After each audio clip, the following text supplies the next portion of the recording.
Main chute descent rate nominal. Copy. Main chute descent rate nominal, 1,000 meters for Dragon. We copy 1,000 meters. Great visual confirmation as well as those comms that the 4 main parachutes have deployed. Again, we are going to be slowing down the vehicle from 350 miles per hour all the way down to just about 15, 16 miles per hour by the time that the vehicle touches down and splashes down into the ocean. Exactly right. You know, you mentioned these beautiful visual confirmations that we're getting. You know, an important aspect of today's specific splashdown is that it's occurring at night. That's Dragon 800. Copy 800 meters.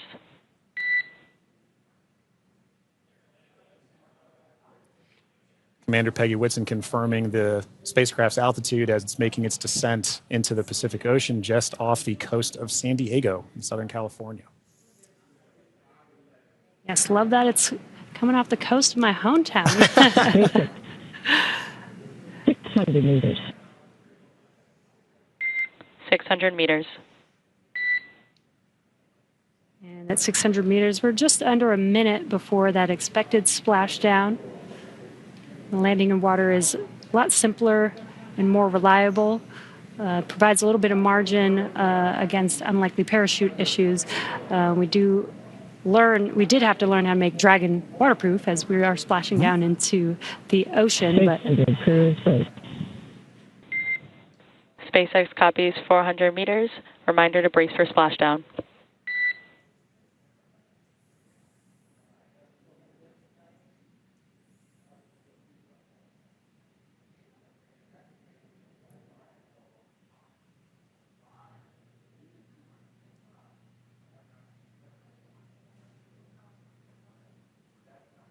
Oh, that's a pretty cool view. Yeah. That's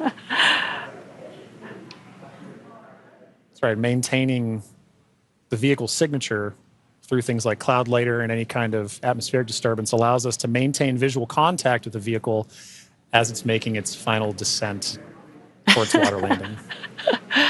And it's a little foggy, as you can see there. Yeah, Pacific fog is rolling in. We've got some very bright lights as Dragon, you can see the ocean there. Dragon is about to touch down in just a few seconds here. And working their way towards the vehicle are the SpaceX and Axiom support teams that will be present for the next phase of our splashdown coverage today. At this point, we'll be waiting for confirmation of the crew's safe landing, and then we'll move into the phases of this mission, which are really, let's recover the vehicle, let's recover the crew, let's make our assessments, and at that point, we'll be covering. And we have splashdown of the AX-4 crew back on planet Earth. Welcome home.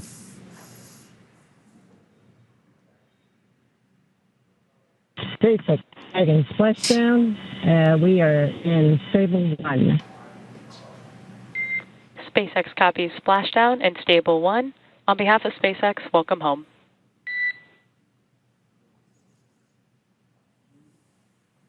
And thanks for the great ride and the safe trip, and Grace is happy to be back.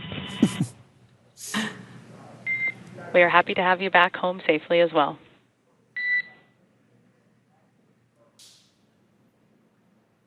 If you're just joining us from home, you are seeing live views of the Dragon spacecraft that has returned home from the Axiom 4 mission.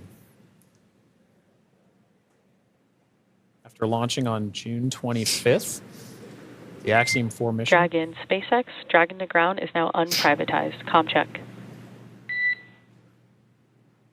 We have you loud and clear on Dragon ground. Copy, Dragon. We have you the same. This was a pristine new Dragon. That crew had the privilege and the pleasure of naming Grace. And now that it's gone through its first mission and landed back safely in the Pacific Ocean, you can see exactly what the spacecraft goes through on its return home, but very much a sign of a successful mission. Yeah,